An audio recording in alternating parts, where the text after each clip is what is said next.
அனைவருக்கும் வணக்கம். நீண்ட நாட்களுக்கு பிறகு காணொலி வாயிலாக உங்களை சந்திப்பதிலே மிகுந்த மகிழ்ச்சி. இன்று மாண்புமிகு தமிழ்நாடு முதலமைச்சர் அவர்கள் அவருடைய ஆட்சி காலத்தினுடைய இறுதி சட்டமன்ற உரையை நிகழ்ச்சியோடு ஆற்றினார்கள். அந்த நிகழ்ச்சியான தருணத்தில் நானும் தமிழ்நாடு ஆசிரியர் முன்னேற்ற சங்கத்தினுடைய தலைவராக பிரதிநிதியாக சட்டமன்ற வளாகத்தில் பார்வையாளர் அரங்கிலிருந்து அதை பார்க்கிற ஒரு வரலாற்று சிறப்புமிக்க ஒரு வாய்ப்பு எனக்கு கிடைக்கப்பட்டதை நினைத்து மிகுந்த மகிழ்ச்சி அடைகிறேன். மீண்டும் 2 மாதங்களுக்கு பிறகு திமுக தான் ஆட்சி அமைக்கும் என்ற ஒரு ஆணித்தரமான பதிவை சட்டமன்றத்திலே தமிழ்நாடு முதலமைச்சர் அவர்கள் எடுத்து வைத்தபோது அரங்கமே அதிர்ந்தது. குறிப்பாக ஆளுங்கட்சியை சார்ந்தவர்கள் மட்டுமல்லாமல் எதிர்வரிசையில் எதிர்கட்சியிலே இருந்தவர்கள் எல்லாம் கூட இந்த அறிவிப்புக்கு வெகு விமர்சையாக தங்களது கைத்தட்டுகளை அள்ளி தெளித்தார்கள். இந்த சட்டமன்றத்தில் மாண்புமிகு தமிழ்நாடு முதலமைச்சர் அவருடைய பாங்கினை எதிர்க்கட்சியை சார்ந்த அத்தனை பேரும் போற்றி புகழ்ந்தார்கள்.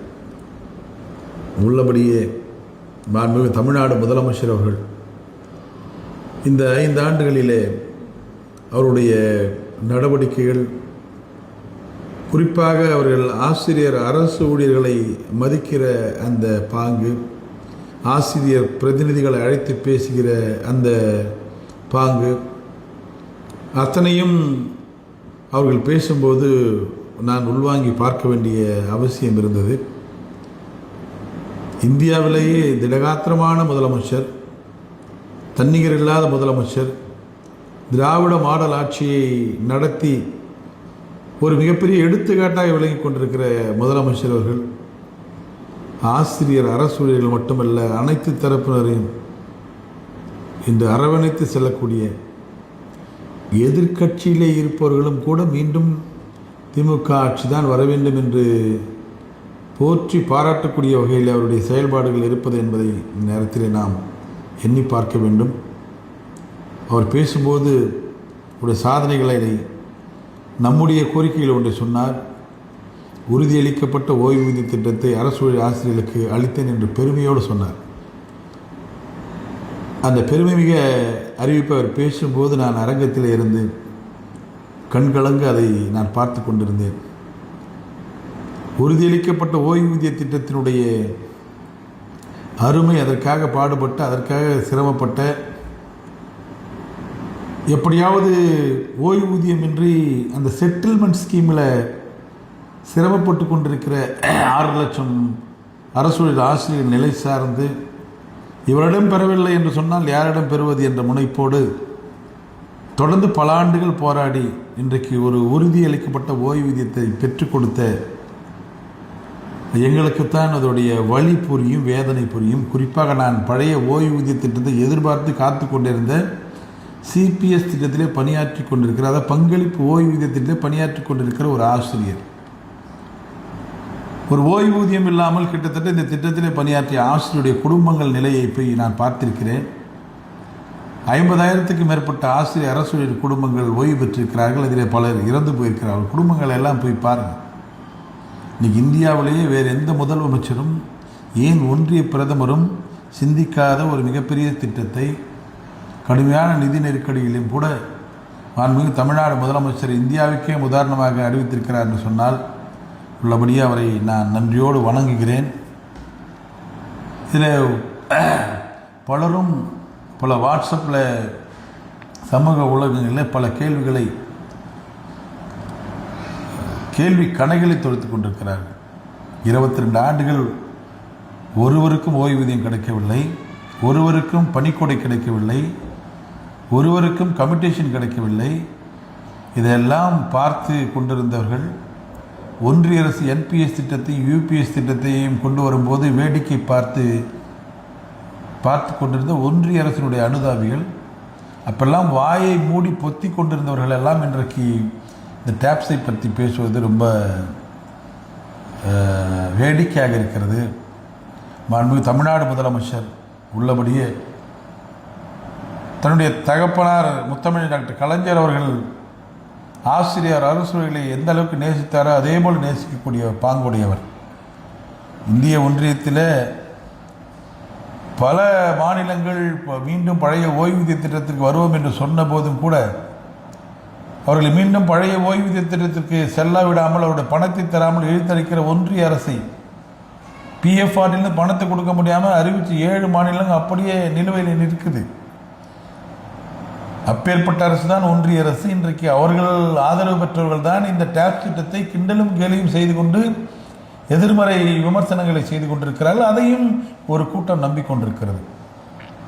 இந்தியாவிலேயே பழைய ஓய்வூதியத்திற்கு செல்ல அடுத்த கட்ட நகர்வை முதலமைச்சர் கொண்டு சென்றிருக்கிறார். எல்லாம் ஓல்டு பென்ஷனுக்கு இதுக்கும் ஒரே வித்தியாசம்தான். எங்களுக்கு தெரியாத 10% பங்களிப்பை நாம் அவர்களுக்கு செலுத்த இருக்கிறோம். செலுத்திவிட்டு பழைய ஓய்வூதிய திட்டத்தை பெறுகிறோம். ஏற்கனவே இருப்பவர்கள் 10% ஓய்வூதியத்தை 10% பங்களிப்பை செலுத்தவில்லை. இன்றைக்கு முதல் படி 22 ஆண்டுகள் ஓடாத ஒரு வண்டியை ஓட வைத்திருக்கிற முதலமைச்சரை போற்றி வணங்க வேண்டும். இதுவரை எந்த முதலமைச்சராவது இதை செய்ய வேண்டும் என்று எந்த முதலமைச்சராக தோன்றி இருக்கிறதா? யாராவது இதை பற்றி சிந்தித்திருக்கிறார்கள்? இப்பேற்பட்ட கலவரங்கள் நடந்து கொண்டிருக்கிறது. சட்டமன்றத்தில் வெளியிலேயும் புலம்பிக் கொண்டிருக்கிற முன்னாள் முதலமைச்சர் நாங்கள் ஆட்சிக்கு வந்தால் பழைய ஓய்வூதியத்தை தருவோம் என்று எந்த இடத்திலாவது சொல்லியிருக்கிறார்? யாரை நம்பி வாட்ஸ்அப்பிலும் சமூக ஊடகத்திலும் டேப்ஸை கிண்டலும் கேலியும் செய்து புலம்பிக் கொண்டிருக்கிறீர்கள் என்று எனக்கு புரியவில்லை. எவரிடமிருந்து தான் பெற முடியும்? எவரால் தான் முடியும்? 10% பங்களிப்பையும் படிப்படியாக மீண்டும் பொறுப்பேற்க இருக்கக்கூடிய திராவிட முன்னேற்ற கழகத்தில் இந்த 2.0 நிச்சயமாக பெறுவோம். அதற்கான முயற்சியை எடுப்போம். நீண்ட நாள் 22 ஆண்டுகள் போராட்டத்தை முடித்து வைத்திருக்கிற முதலமைச்சர் அடுத்த கட்டத்திற்கு கொண்டு வந்த முதலமைச்சரை போற்றி கொண்டாடுவோம். இவர்தான் ஓய்வூதியத்தை பற்றி சிந்தித்திருக்கிறார். ஓய்வூதியத்திற்காக ஒரு நடவடிக்கை மேற்கொண்டிருக்கிறார். இதை பார்த்துத்தான் இந்தியாவில் ஒவ்வொரு மாநிலங்களும் இந்த ஓய்வூதிய திட்டத்தை பின்பற்ற இருக்கிறது. விரைவில் நாம் செலுத்தக்கூடிய பங்களிப்பில் 5%, 6%, 7% என்று தொடர்ந்து நாம் திரும்ப பெறக்கூடிய முயற்சிகளை மேற்கொள்வோம். அந்த முயற்சிகள் வெற்றி பெற வேண்டும் என்று சொன்னால் ஓய்வூதியத்தை கொடுக்க வேண்டும் என்று நினைத்த மாண்புமிகு தமிழ்நாடு முதலமைச்சர் தொடர்ந்து இந்த பதவியில் இருக்க வேண்டும். அவர் இருப்பார். நிச்சயம் அதையும் பெறுவோம். இது போன்ற ஓய்வூதிய திட்டத்தை அறிவித்திருக்கிற மாண்புமிகு முதலமைச்சர் அவர்களை கொண்டாடுவோம். அவருக்கு ஆதரவாக இருப்போம். 22 ஆண்டுகள் ஓய்வூதியம் இல்லாமல் ஓய்வூதியம் கிடைக்குமா என்று ஏங்கி தவித்த ஒரு ஆசிரியராக, ஆசிரியர் சங்க தலைவராக, எந்தவித அரசியலுக்கும் அப்பாற்பட்டு ஓய்வூதியத்தை கொடுக்க வேண்டும் என்ற மனதுடைய மாண்புமிகு தமிழ்நாடு முதலமைச்சரை தவிர வேறு யாருக்கும் இந்த எண்ணம், சிந்தனை, அக்கறை இருக்காது. அவர் பின்னால் நிற்போம். விரைவில் இந்த உறுதியளிக்கப்பட்ட ஓய்வூதிய திட்டத்தை மீண்டும் அவரை ஆட்சியிலே அமர வைத்துவிட்டு பழைய ஓய்வூதிய திட்டத்தை பெறுவோம். வாழ்த்துவோம், பாராட்டுவோம், அவர் பின்னால் நிற்போம், நம் இலக்கை அடைவோம். நன்றி, வணக்கம்.